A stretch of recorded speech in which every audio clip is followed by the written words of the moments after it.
ఎక్కడుంది? ఒకవేళ మందు తాగే దాంట్లో ఏమైనా శాశ్వతమైన ఆనందం ఉందా అని సొలొమోను వెతికాడు. ఆయన జ్ఞాని కాబట్టి వెతికాడు. పరిశోధిస్తారు, ఓకేనా? ఎందుకు పరిశోధించాలి? అది తప్పు అని తెలిసినప్పుడు ఎందుకు పరిశోధించాలి అంటే, సైనైడ్ అనేది ఒకటి ఉంటుంది. సైనైడ్ అని ఒక కెమికల్, అది నాలుక మీద పెట్టుకుంటే చాలు, ఏమవుతాం? చనిపోతాం. వెంటనే క్షణాల్లో చనిపోతాం. అలా అది మనకు తగిలితే క్షణాల్లో చనిపోతాం అనేది కూడా ఒకరు పరిశోధన చేసి మనకు చెప్పినదే. అంటే వాళ్ళు కూడా దాన్ని ఏం చేయాల్సిందే?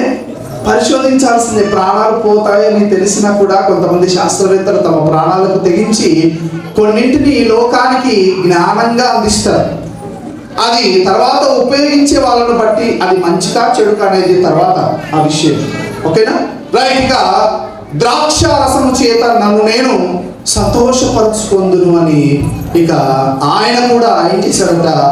ద్రాక్ష రసము చేత మత్తుడై ఉండటానికి అలవాటు పడ్డాడు. చూద్దాం ఇందులో సంపూర్ణ సంతోషం ఉందా అని. అయితే దేవుని వాక్యం ఇలా అంటుంది, కొరింథీయులకు రాయబడిన మొదటి పత్రిక 5వ అధ్యాయం 11వ వచనంలో.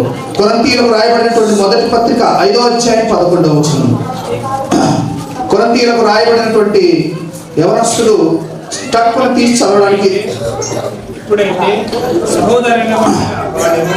ఇప్పుడైతే సహోదరుడు అనబడిన వాడెవడైనను జారుడు గాని, లోబి గాని, విగ్రహారాధికుడు గాని, తిట్టుబోతు గాని, త్రాగుబోతు గాని, దోచుకొనివాడు గాని అయి ఉన్న ఎడల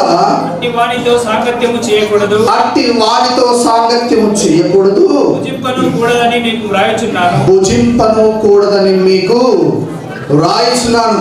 రైట్, సొలొమోను చూద్దాం ఇందులో ఎంత సంతోషం ఉందో అని చూద్దామని వెళ్తే దేవుడు అంటున్నాడు, నాయన త్రాగుబోతులతో సహవాసము చెయ్యొద్దు.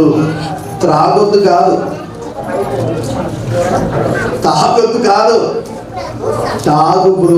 త్రాగుబోతులతో సహవాసము చెయ్యొద్దు. తాగి వాహనము నడపొద్దు. లోక సంబంధంగా అది కరెక్టే, కానీ అసలు తాకపోవడము ఇంకా మంచిది. అలాగా ఇక్కడ కూడా పౌలు అంటున్నాడు, త్రాగుబోతులతో సహవాసమే చేయకూడదు అన్నాడు. అమ్మా